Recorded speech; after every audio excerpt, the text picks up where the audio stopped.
7 runs. I felt like there were a few times where I could get better on. I could get my braking zones a little better, especially towards the circle. Yep. I felt like I didn't quite have a good grasp on that just yet. So one of the tricky things to do with this particular course is that as people figure out the slalom, they wind up then getting themselves in trouble entering that. You know, because yes, come through the slalom faster and then give back all the time they just gained.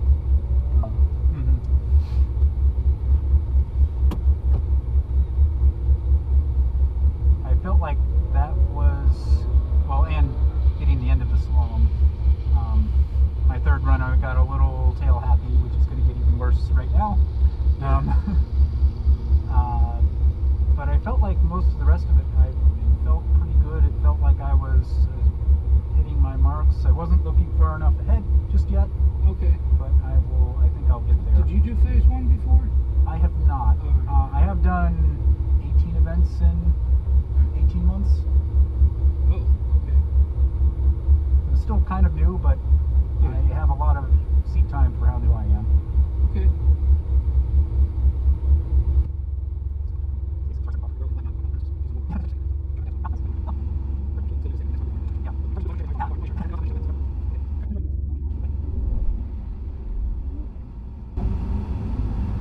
This one, Bridgestones, is that? Yes. Yeah. You could actually hear through some of the sweeping turns, you could hear the painted marks. Yes. The tires like go tick, tick, tick over it. Yep. Yeah. I thought there was an issue with the car, and then I realized, oh no, that's the paint. Yep. I heard that driving over on the way up here. I was like, yep, those are the good tires.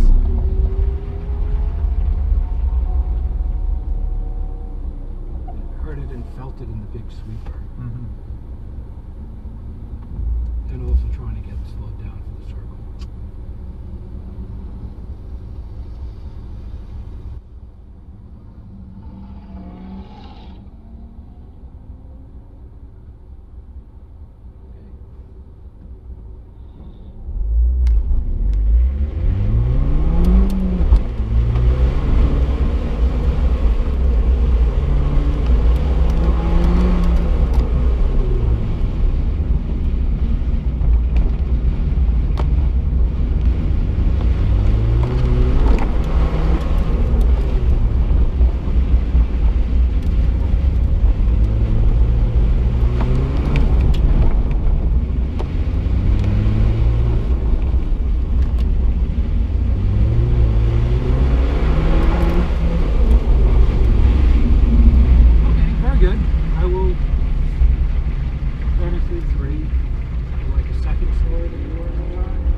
One of the things I see you do is you're short lining the last turn coming out of the Chicago box to finish. You shouldn't be able to fit the car through the middle of the final gate. If you take the fastest line, you should just be getting the car back into that gate. Like that gate should count, you know. Okay. If you're able to drive the car through the middle, you didn't maximize the full potential of the vehicle exiting the Chicago box. I did notice that before. I felt like I was not. I was really bogging down getting the RPM swing. So it's a slow corner. I mean, it's still a slow corner, but you know, maximize, make the most of every corner. This is kind of what I'm saying. You set up really well around the pivot. That was excellent. That was really good. Did we speak about that earlier? I don't even recall. I don't think so. I was taking that more shallow earlier, but I saw all of you guys driving further out. So yeah, so that's part of learning, is paying attention and seeing what's different. I actually used the 3-cone wall, which is kind of a useless 3 cones out there, as a visual aid to get myself far enough out so I don't pinch myself at the pivot. Because from the pivot to the first cone in the Chicago box, it's kind of one sweeper. You know, it should lead you right into that Chicago box. All right, we'll take another run.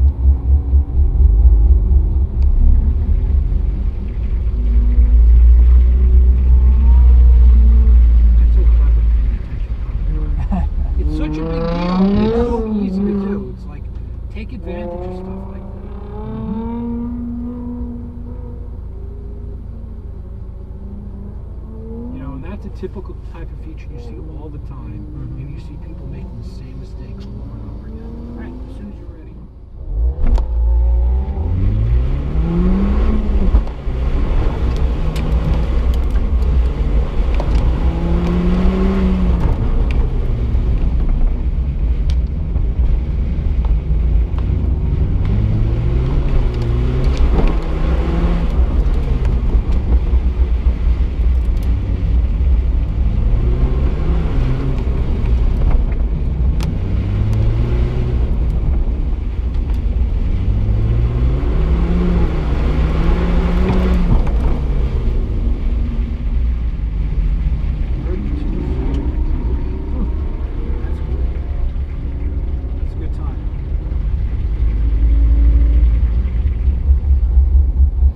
Could have still exaggerated that last turn more than you did. Switch to, yeah, you can write down these times if you want to. It's different conditions, so it kind of doesn't matter.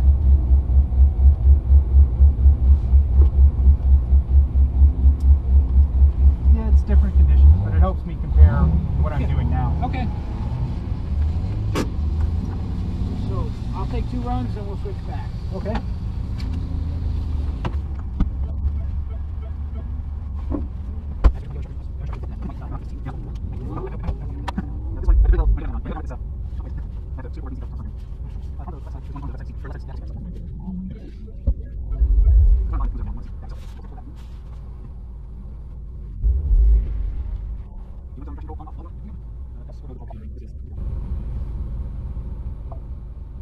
Either one. It's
upset the car. I'm like, why did I do that? Yeah. One of the downfalls of left foot braking is that you wind up using it when you shouldn't.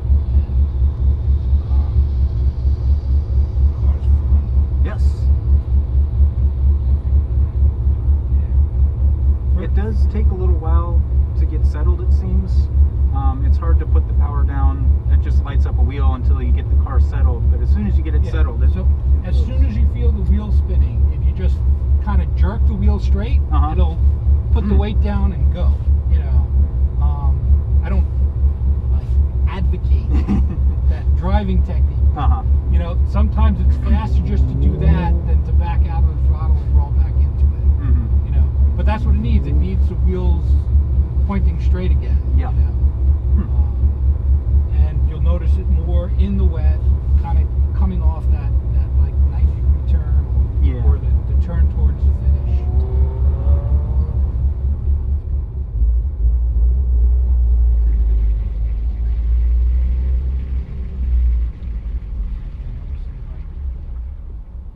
Shave off a few more tens, maybe not.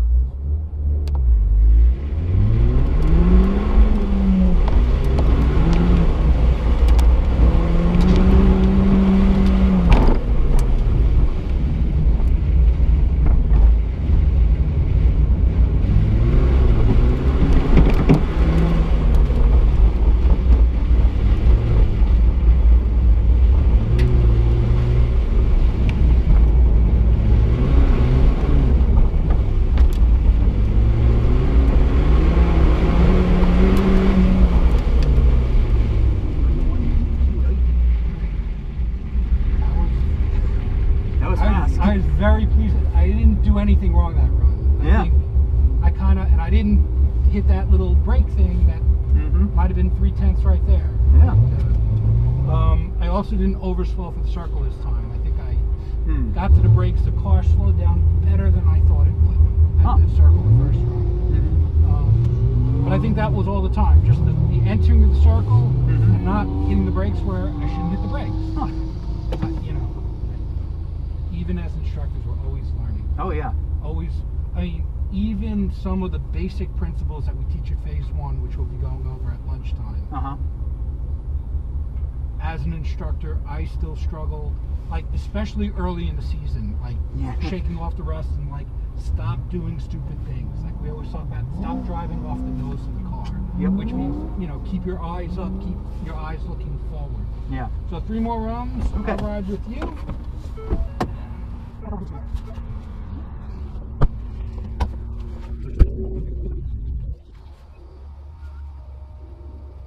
So I don't know if you noticed at the slalom, I deliberately try to start the slalom at the first slalom cone. Deliberately put a little bit steering input just to get the rhythm going, because otherwise if you straight line to the second slalom cone, by the time you get to the second slalom cone, you're already behind in the slalom. Okay. Where if you start the slalom early, you get that pendulum rhythm going through. So many people, they just drive straight at the second cone. Right.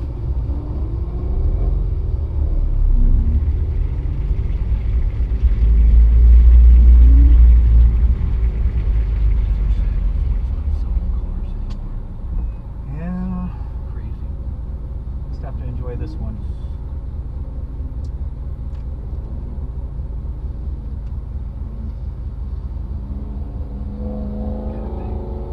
They build with cells. Yeah.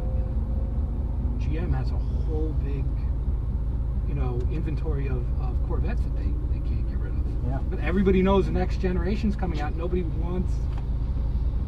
You know, if you want a bargain, now's the time. Yeah. All right.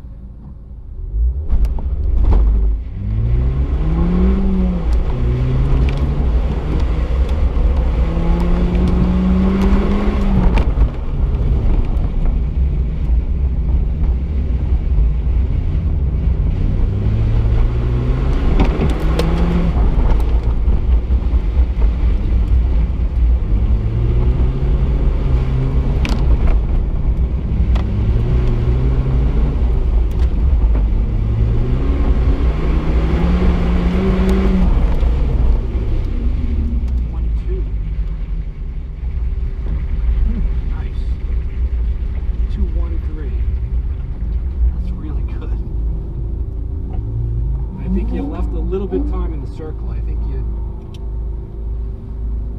31,213. You went a little bit deep in the circle, right? Yeah. So I added a little distance there. Yeah.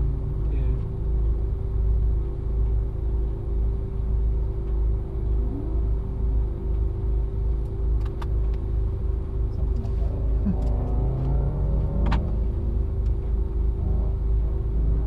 Yeah, I went to hit the brakes, but I had taken the slalom a little better than I had before, and so I was carrying a bit more speed. Yeah. You know something, that's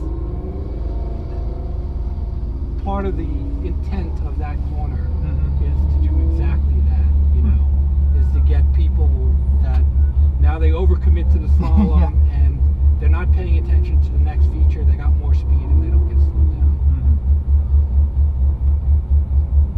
Gonna have a working lunch right after this group is done. Okay. And discuss like just that, and what we're doing in the afternoon, and you know, where as an instructor, what we're looking at on the course, where our eyes are, so that you don't make mistakes like that,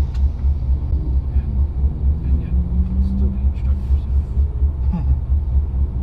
Driven out the back of the circle.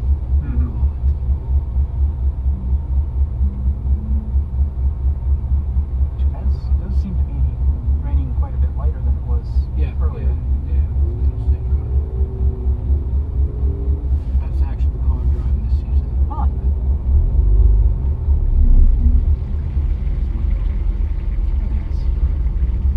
We talk about how, you know, like this sport is all about like small increments and everything.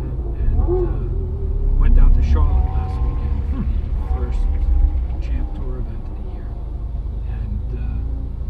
losing to my co-driver day one by 16 thousandths. Joking about how I wasn't going to eat dinner.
Well, your initial brake pressure is too abrupt. You want to use all of the brakes, but you don't want to hit the brake pedal hard enough to upset the chassis. Okay. So you want to start braking earlier but more gently, and as the weight transfers onto the front, then you can apply more brakes. Okay. And get it slowed down.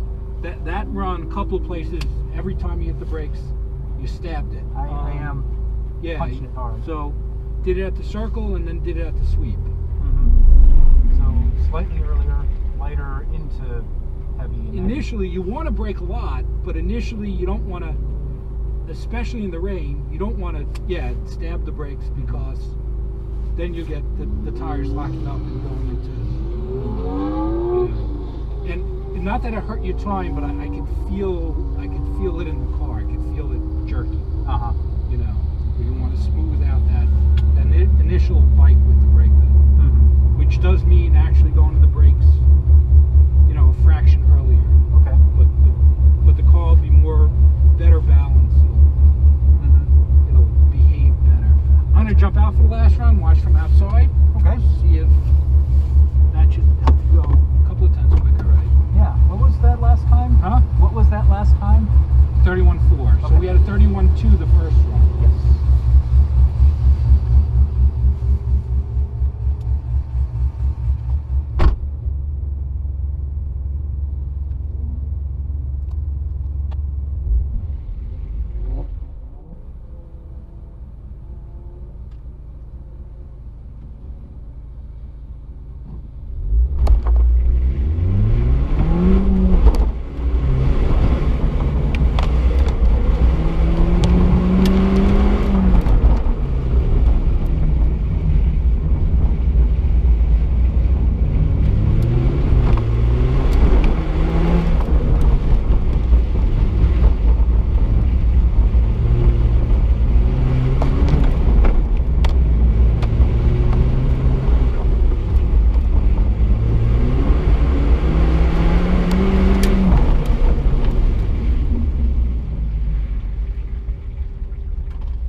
Thank you. And you were clean through the slalom. You didn't have a slalom cone. Just took just a few tenths extra and made it work. Right. If you want, because it looks like the other instructors are a little behind, take one more run. Take just one more. Right? Sure.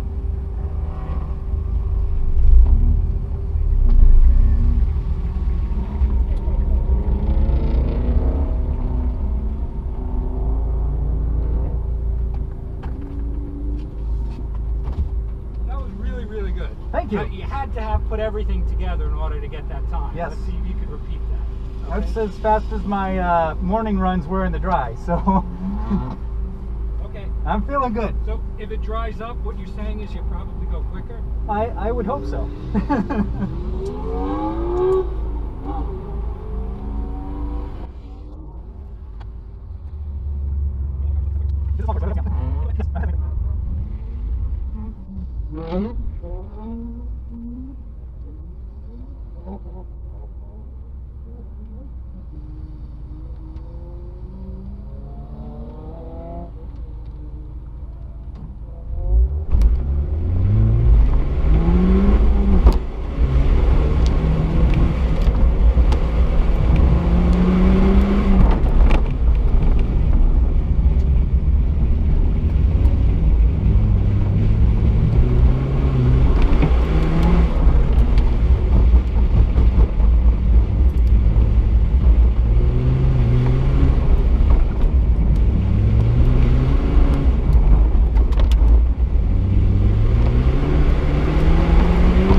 I went a little deep in the circle. Okay. So I just gotta clean that up a little bit.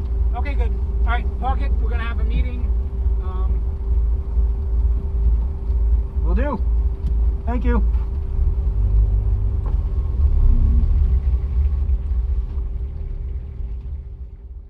Okay. I was stabbing the brakes really hard going into the, especially into the circle, into the turnaround in the Chicago box. Okay. He was having me brake a little sooner, but apply pressure in a more controlled manner so that I don't upset the car quite as much. Okay. I was set up pretty well going into the first part of the slalom. I was lining up on the left, but it also meant that I was pushing a little far on the third cone fairly often.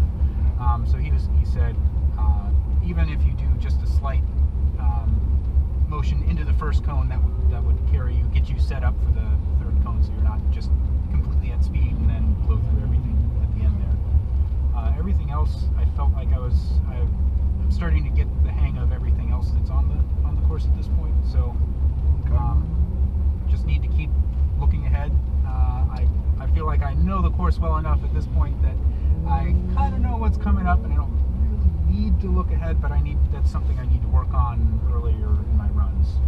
Right. I understand what you're saying. The looking ahead part, I mean, because you've now done this course, at least 12 times, 10, 12 times, you've got to realize that you've become very familiar with it. There's going to be courses like this course here, a lot longer, because there's more undulations, and it's just, you're in 3 very different areas of the course while it's happening. You have to start looking ahead because, the convenience of a tight, small course and its familiarity benefits isn't going to exist in a big course. Nope.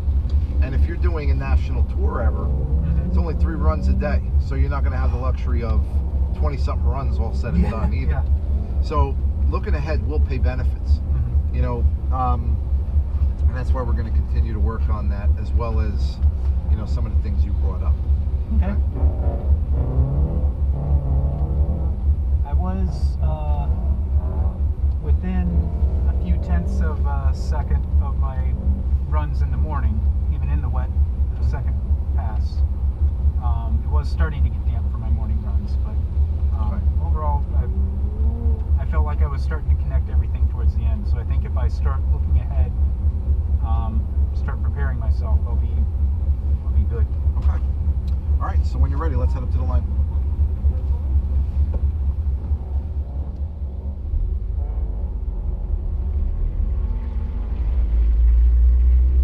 Just come to a stop when we get up to the stage line, and just go, please.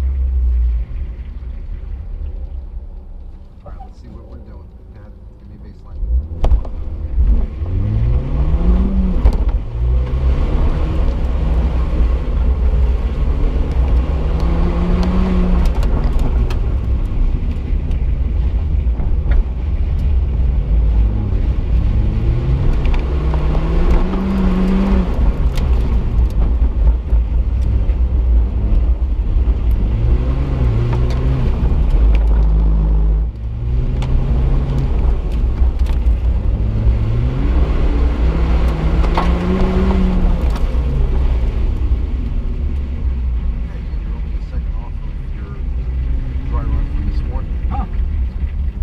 Assuming everything's consistent. It's pretty close. Okay. All right. So yeah, that was good. Now, you didn't realize it, but you were technically looking ahead. I was watching your eyes. Oh, that's good. So you were looking ahead anyway when you needed to. So, like, I was a little concerned at first because you're just kind of heading into the the skid pad, and your head hadn't really started moving yet. But then all of a sudden, you picked up on the dirty cone way on the other side of the skid pad from when we enter it. And that's where one of the places I want you to pick up with your eyes.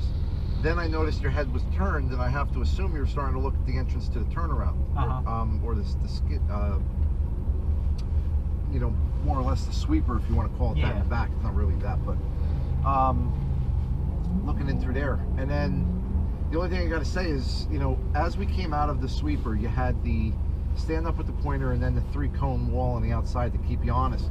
I'm aiming for this 3rd cone if you're reading left to right, and then allows me to backside to stand up with the pointer, so that by the time I'm heading in towards the Chicago box, and I got the 2 pivot cones in the center of it, like basically in front of me, I have very little steering in, so I can get on it, and especially in a front-wheel drive car, being able to, you know, fully apply throttle when I'm basically here, let alone straight, is a huge benefit.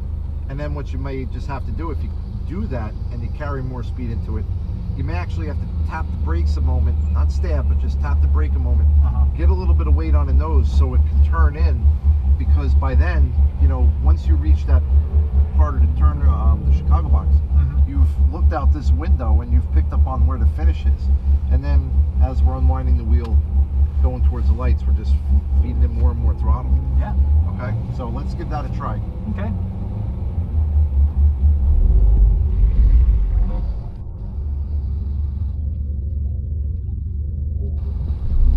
Gotta be honest, it's kind of fun imagining that that Corvette behind us, you hear the lopey idle of its motor. If it was this thing, like, wow, Ford up their game with the Fiesta. But all right, so I'm staying quiet because I want you to think of what needs to be done next. So think about how we're going to get through the slalom. I understand what Richie's saying about you kind of being on the cones a little too much. Don't be afraid to arc it a little more, and start looking downrange slalom. Start looking us into the skid pad. Go ahead.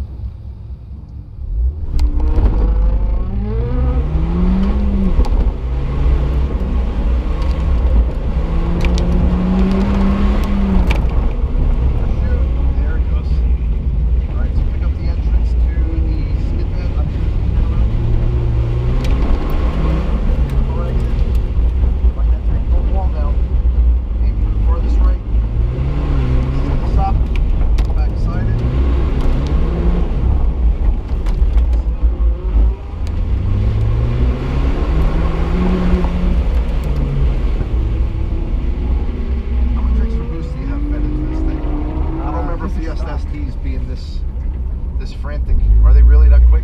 Yeah. No kidding. I don't know. Maybe because it was dry the last time I drove one. But I mean, I've got the Bridgestones, but that's it. No, it just seems like there's no lag at all. I don't remember that, but hey, I could be wrong.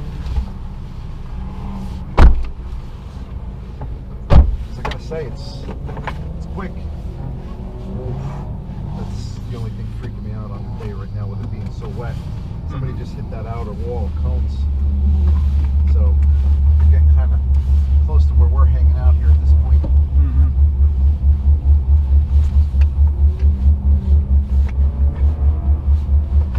you don't mind, I just gotta bring this up right. Do what you need to. I can move it back.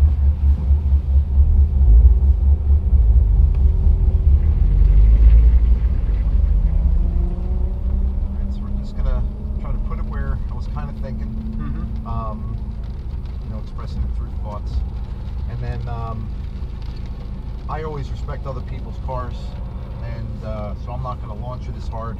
Okay. So I'll tell you now, the run, numerically speaking, it's probably going to be slower.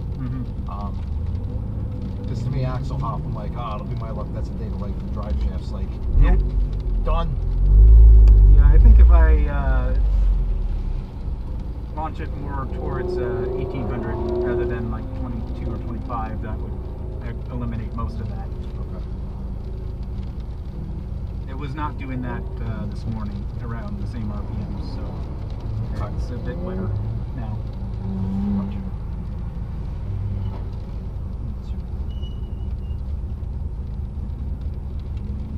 So I'll talk you through the lap as well, what I'm doing. But I'm sure you noticed that regarding the slalom alone, you know, the second, third, and fourth cones are the dirty ones. Those are the ones getting hit. Because realistically, those are the only three we're worrying about. I understand what you're trying to do with minimizing the amount of wheel motion you do. And if you had, say, a shifter cart, yes, you could do that.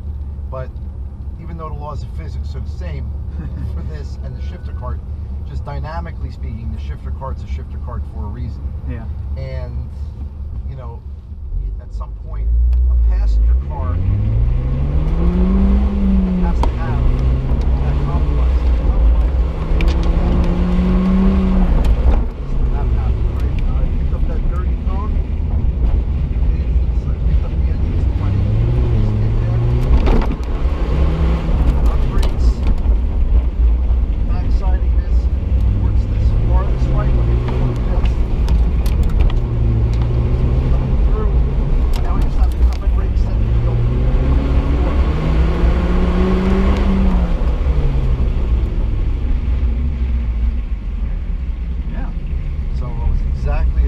Slower than you, despite taking off easier and some other components. So, which means that, you know, in some of the critical areas, I was actually making up time. And if you do like an overlay thing, yeah, you know, it'll be interesting to see if that's actually, you know, how close it was, because I know I was much softer off the launch.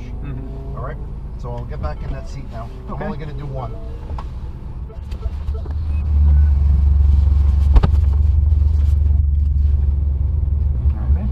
So did you see what I meant with how we were heading towards that three-cone wall at the pivot? Aim out there. It allows you to backside enough. I feel I was able to get on the throttle a little more, or at least have a cleaner line, I should say. I don't know.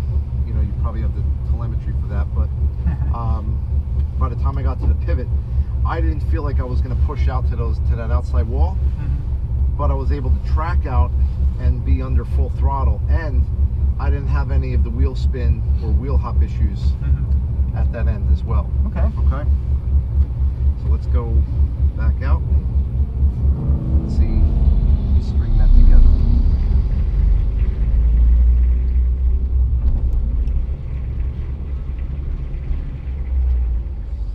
Come to a stop. We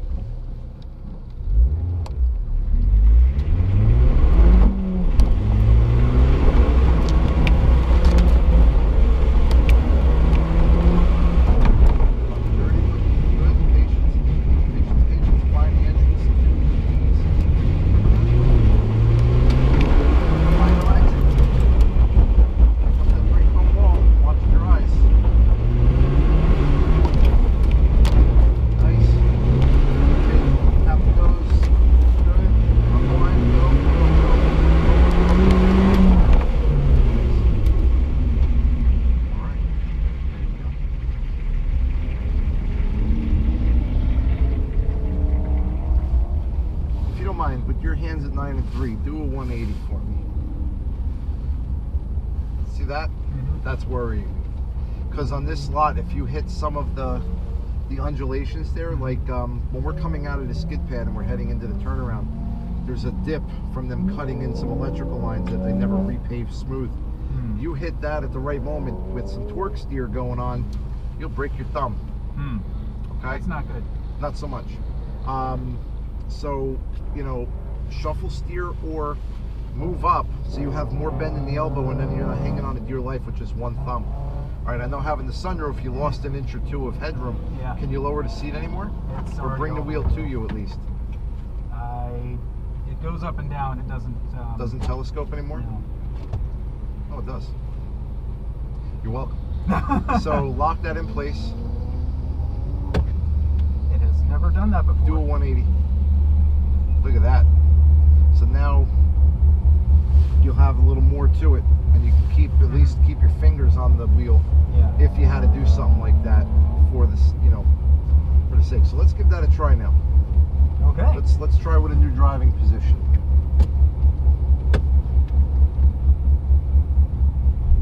Does it feel like you're reaching? I am. I'm definitely, in order to fit underneath the sunroof, I have to scoot the seat up, come back, and do all the things. All right, the course is yours. Let's do this.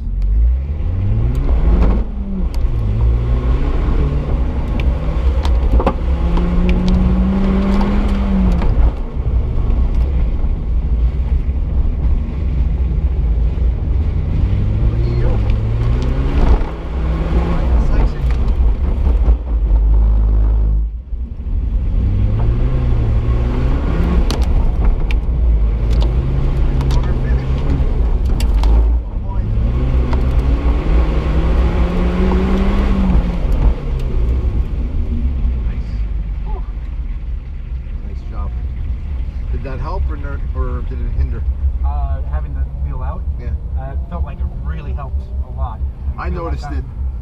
I've got much more leverage, and it feels like much more the right position I'm supposed to be in. That's it. I've said that to people for years. Like, you want to have leverage on the car, you never want the car to have leverage on you. So I'm actually glad that worked out.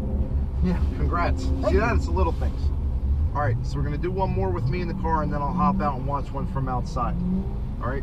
But I say everything else you did was, I mean, I think your newfound exuberance for being able to reach, yes. You almost overdrove a couple components, because now you're like, damn, I can actually hold on to the wheel. Just keep going. And keep doing what I need to do. So tweak and dial back this next one to clean up now that you can reach.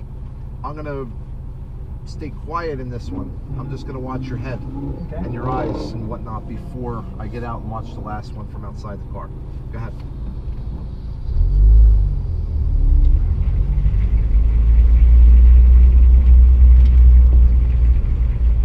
Stop. Good.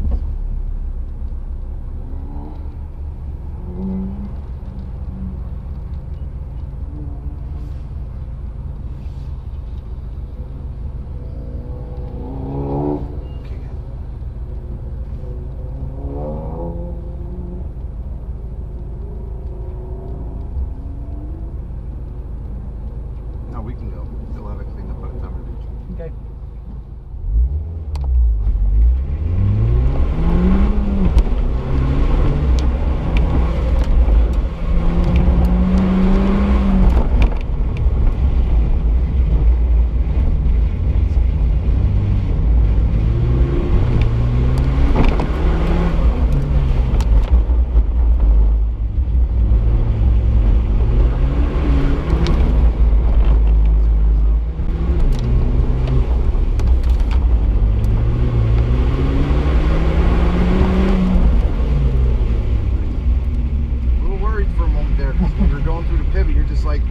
Power on, I want all the understeer, and I was like, whoa, what's gonna happen?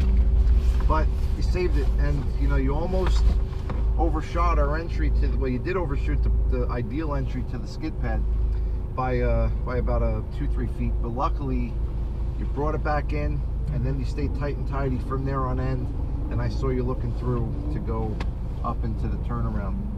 So good job. Let me hop out and watch this last one from outside the car. Say a couple words there, and then you go park.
So you're trying to do a little Ken block work there. That's a little bit. That's all right. No, it looked good. You know, other than the little slide there. Was that did you do some lift throttle oversteer on purpose? You wanted it to rotate? I wanted it to rotate, maybe not quite as much as it did, but and then it slowed down some of your momentum. Yeah. And then you had to pick it up again, right? Yeah. Okay. I also overshot the circle a little bit again. Yeah, that was hard to see from the angle I was standing at. Yeah. Would you say it was less than 3 feet though? It was, I feel like I'm from right there. If it was dry, it would be the right point, but it's wet, so it's not. So I think I just needed to break a bit sooner than that. You know what, at least you know what you needed to do different. So that alone shows that you're learning, because now you're aware of the errors. Yes. All right, great job. Thank you. You got it.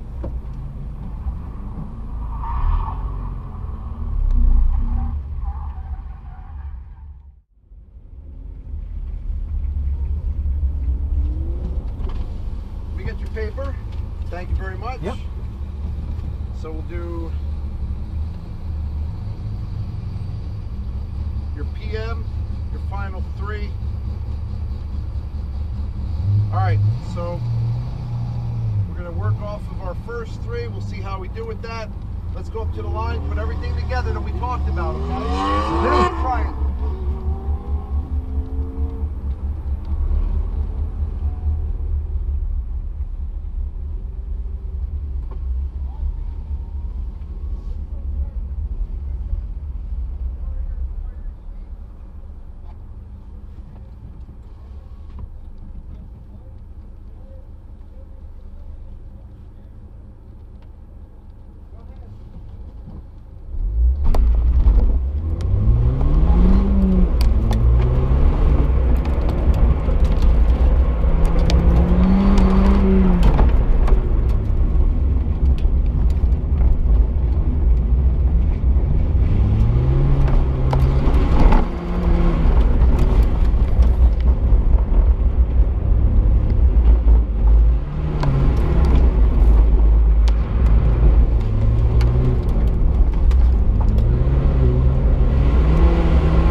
Only 6/10 off of your morning is a really good thing. Now I will say one of the downsides of the wind is also one of our benefits right now, in that the wind is drying the lot. So I bet you within the next 7 minutes, by the time you do your 3rd and final run, it'll be even drier. So I think at this point, saying that you matching the morning's times is an attainable goal, which would be impressive. If you could beat it based on everything you've learned today, that would be great. But you looked good. Yes. Out there, like everywhere. All right, at least from what I could see, hundreds of feet away once you started driving. So back it up. Let's go for consistency and see if the conditions improve. Because I'll tell you, you're not getting any love with the tires because it's 12 degrees colder than when we worked together. Wow. So it's dropping quick.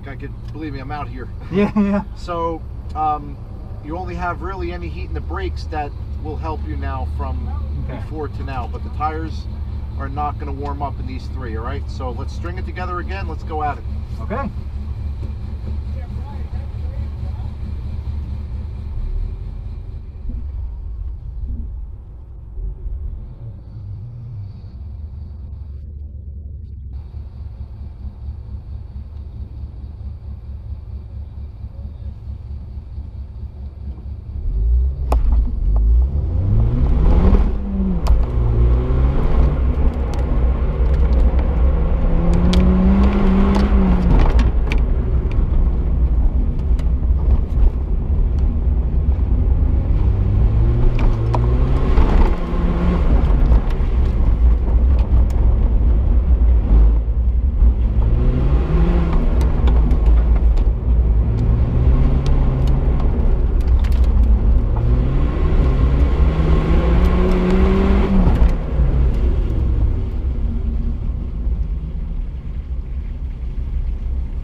All right, so 31.0. I mean, you found 4/10 of a second, and now you're only 3/10 off of where you were at this morning, which is pretty outstanding.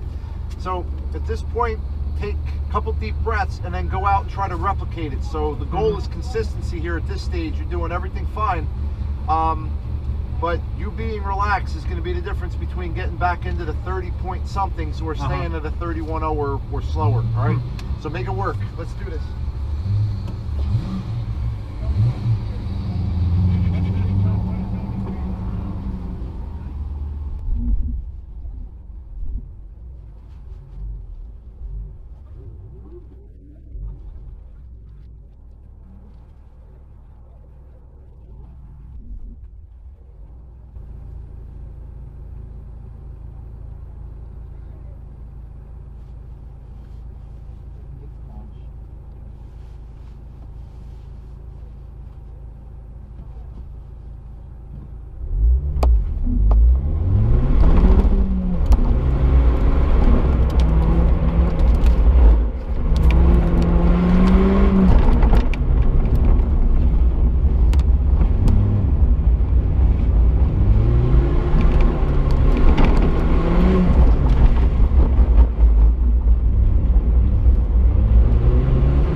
driving on the Exxon Valdez oil slick, and you still found another half a second at 30.5, so you completely beat the dry morning times in these conditions, which says a lot about how far you come today. I gotta say, man, awesome job. Thank you. you. To be proud of. I am. Great job. All right, let's go park. Yep.